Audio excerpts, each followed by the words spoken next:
Continue inshallah ta'ala with the book of Kitab al-Tawheed and chapter 4 Al-Khawf min al-Shirk, fear of shirk.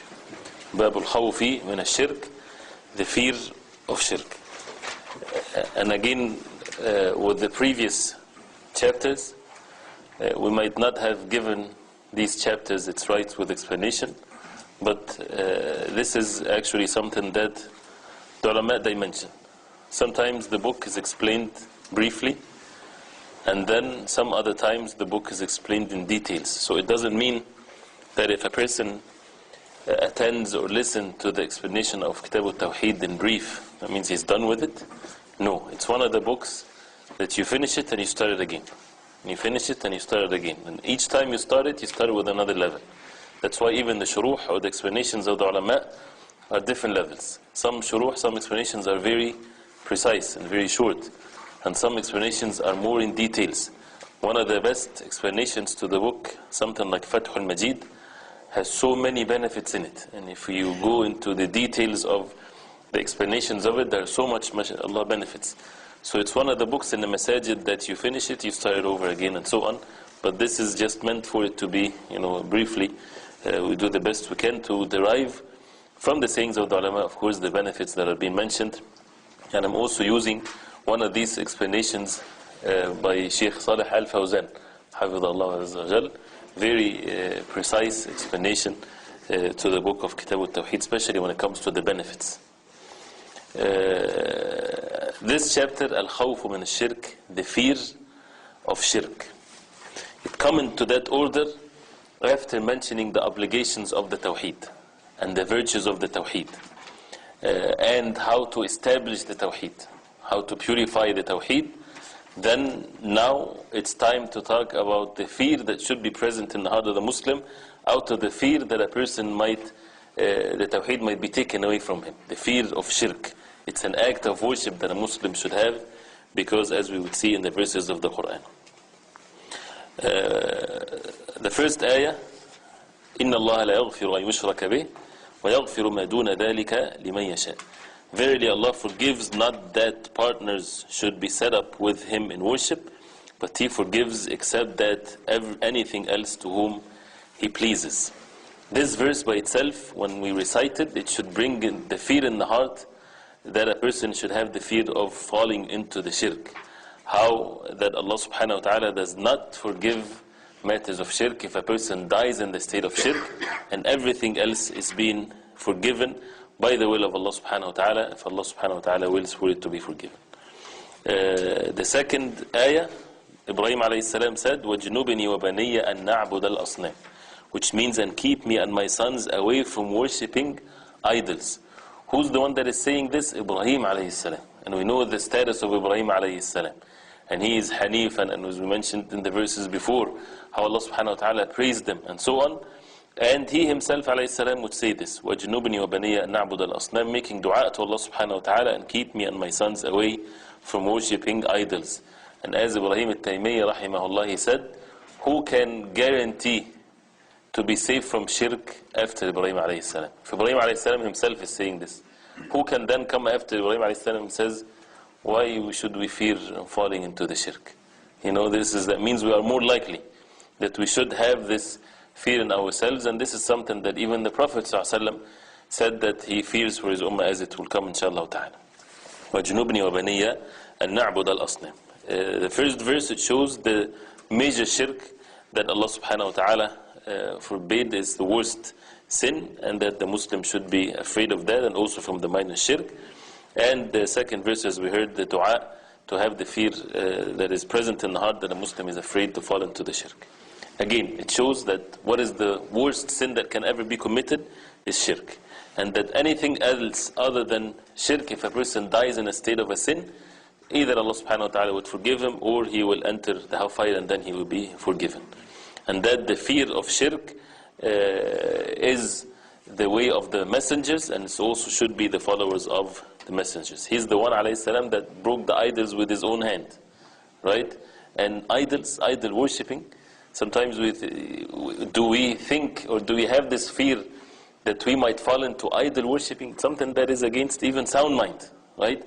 But it proves that it's not, the matter is not just about sound mind.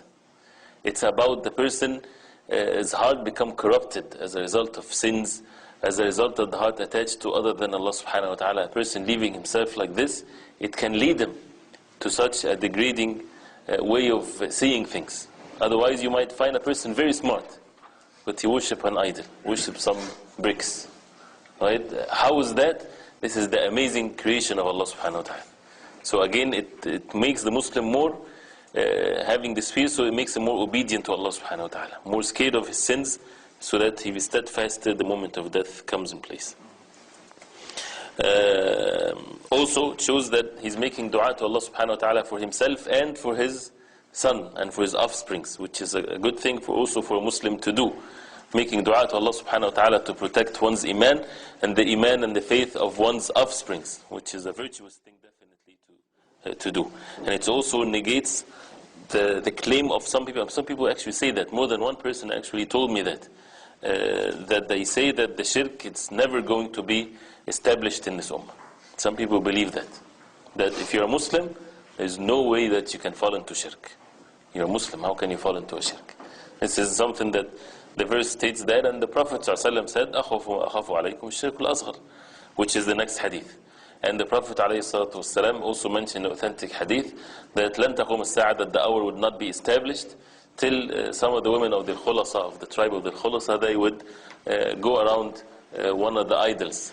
So it's something that is happening. It can happen in this ummah, and it's happening, and it's a reality. People call into other than Allah subhanahu wa ta'ala, so we have to be warned from that. The hadith, أَخْوَفُ مَا أَخَافُ عَلَيْكُمْ الشِّرْكُ الْأَصْغَرُ فَسُئِلَ عَنْهُ فَقَالَ الرِّيَاءُ. The Prophet ﷺ said, what I fear most for you is a form of shirk. When asked about it, he said, الرِّيَاء, or showing off. And this hadith shows the danger of الرِّيَاء. The Prophet ﷺ is saying that what I fear most for you, for who? The Prophet ﷺ is addressing the Sahaba radiallahu anhum, and those who follow them, those who are worshipping Allah subhanahu wa ta'ala alone, those who are on the Tawheed, that the Prophet ﷺ is afraid for them that they might fall into the riya, or showing off with their deeds to the human beings and not seeking the pleasure of Allah subhanahu wa ta'ala alone. And this is the mercy of the Prophet ﷺ towards his ummah, and warning them and showing the things that he fears for them and so on. And it shows the fear of the minor shirk. Why? Because the riya, it's a minor shirk, and the Prophet ﷺ said that this is the most thing that he fears for his ummah. So the minor shirk is even worse than sins. And also it shows that the shirk is of two kinds, the major shirk and the minor shirk. The major shirk, any ibadah that is being done to other than Allah subhanahu wa ta'ala. The minor shirk, anything that would lead to the major shirk, anything that has an attachment of the heart to other than Allah subhanahu wa ta'ala. The major one makes the person in the hellfire forever, and the minor shirk is in the category of sins, but it's worse than major shirk. And riya, again, is to show off. The person seeking the witness of people to his deeds, which is opposite to al-ikhlas. Al-ikhlas is when a person seeks the witness of Allah subhanahu wa ta'ala on his deeds alone. He seeks that. People witness one another when they make ibadah, but we do not seek that. We seek only the pleasure of Allah subhanahu wa ta'ala. We should only seek the pleasure of Allah subhanahu wa ta'ala on our deeds. And also it has some issues when it comes to the riya. The shaitan whispers, and the person should fight the whispers of the shaitan. We follow the way of the Prophet ﷺ, and we strive with ourselves to make the deed sincere. Any person that would leave a deed out of the fear that this deed might be done for showing off, this is a wrong way. Why? Because he should do the deed if it's a virtuous deed, and have the patience and the striving to make it sincerely for the sake of Allah. And the deeds that are done to other than Allah subhanahu wa ta'ala is, of course, matters of shirk. A person should do it sincerely for the sake of Allah subhanahu wa ta'ala. The ulama also mentioned, if the deed is done originally for the sake of other than Allah subhanahu wa ta'ala, of course it's rejected and the person is punished. If the deed originally is done for the sake of Allah and for the sake of others, he wants both, the deed is rejected and the person will be punished also. Why? Because the deed has to be purely for the sake of Allah subhanahu wa ta'ala. And this is the meaning of a hadith, أَنَّ أَغْنَى الشُّرَكَاءَ عَنِ الشِّرْكِ مَنْ عَمِلَ عَمَلًا أَشْرَكَ فِيهِ مَعِيَ غَيْرِي تَرَكْتُ وَشِرْكَهُ. That Allah subhanahu wa ta'ala says, I'm the most rich among the partners. If someone do a deed seeking the pleasure other than me, I would leave him and his deed and his partnership. Because Allah subhanahu wa ta'ala is the most rich. So if this is the case, then the deed is rejected and the person is subjected to the punishment of Allah. But if the deed originally is done for the sake of Allah, this is how it's supposed to be. And then while he is committing the deeds, while he is in the deed, the riya comes in place. Whether it's the whispers of shaitan or it's real. That he started the salah sincerely for the sake of Allah. Whether he's alone or among people, he would still pray. But then the shaitan comes and whispers, or someone enters and he wants to beautify his salah. What is the ruling in that case? If the whisper comes and he fights it away, then there is nothing, no harm on him whatsoever. If he takes this whisper and he builds an action as a result of that, make his salah longer and so on, the ulama had two opinions with regarding to this. Some said the deed is rejected. If he does not fight himself, he likes that. Like he started the salah sincerely for the sake of Allah, and then he start liking to beautify it for others, and he keep on with this. He did not hate it, try to feel bad about it, try to push it away from himself. No, he enjoyed that, so he kept going with it. So they said the deed is rejected. The other opinion says all this extra things that he's doing would be rejected, and what he normally would do would be accepted. So the matter, it's unseen, we do not really know exactly what would happen to such a person. That's why it's very dangerous to feel comfortable in such a behavior. It's definitely a disaster to feel comfortable. Once this feeling comes in, person should dislike it so much and work in himself to have the deed sincerely for the sake of Allah subhanahu wa ta'ala, and make dua to Allah subhanahu wa ta'ala for the deed to be done sincerely. And al-ikhlas definitely is something that is a condition for a deed to be accepted, and something that should be given so much attention. The Muslim never leaves intention. It is not a level in which a person would work on his intention for a few years and then after that he's fine. No. It's an act of worship that doesn't leave the Muslim. At all times he has to work on his intentions to make it only for the sake of Allah subhanahu wa ta'ala. The next hadith, من مات, حديث ابن مسعود رضي الله عنه أن النبي صلى الله عليه وسلم قال من مات وهو يدعو من دون الله ندا دخل النار.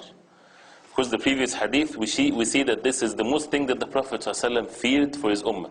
Comes under the title of the fear of shirk. So we have to have the same fear. That means it's a healthy fear. That makes the person steadfast on the deen of Allah. And also this hadith, whoever dies while ascribing partners to Allah enters the hellfire. Reported by Al-Bukhari. This is how dangerous it is. Dies while he's ascribing partners with Allah, it's not a matter of play, he will enter the hellfire. And hellfire and Jannah both are very close to each and every one of us. As the Prophet ﷺ said in the authentic hadith, الجنة أقرب إلى أحدكم من شراك نعله والنار مثل ذلك. That the Jannah is closer to one of you, more closer than his shoes to his skin. And the same thing the hellfire. Why? Because once a person dies, that's it. Either he will be among the people of Jannah or among the people of the hellfire. This is how dangerous and how serious the situation is. And this is how close the two opposites are, very close to each and every person. So that's why it means what? It means it's something not to be relaxed, not something to be belittled, and a person live a life of forgetfulness. No, a person should make sure that he is doing the deeds of the people of Jannah and constantly repenting to Allah subhanahu wa ta'ala and purifying one's tawheed. And Allah subhanahu wa ta'ala is the most merciful. When the person's heart is truthful and he is acting like this, Allah subhanahu wa ta'ala make it easy for the truthful slaves. So this is definitely a hadith that brings the fear in the heart. And here, من مات وهو يدعو, the one that dies, they say ascribing partners to Allah, right? And it means calling unto other than Allah subhanahu wa ta'ala, which shows that the dua is an act of worship. And those who make dua to other than Allah subhanahu wa ta'ala, calling on a dead person or whatever, that it's something that is a major shirk. We can call one another. You can ask a person that is alive to do something for you if he's capable of doing that. It's not shirk, right? If you ask someone to help you to lift something, it's not shirk.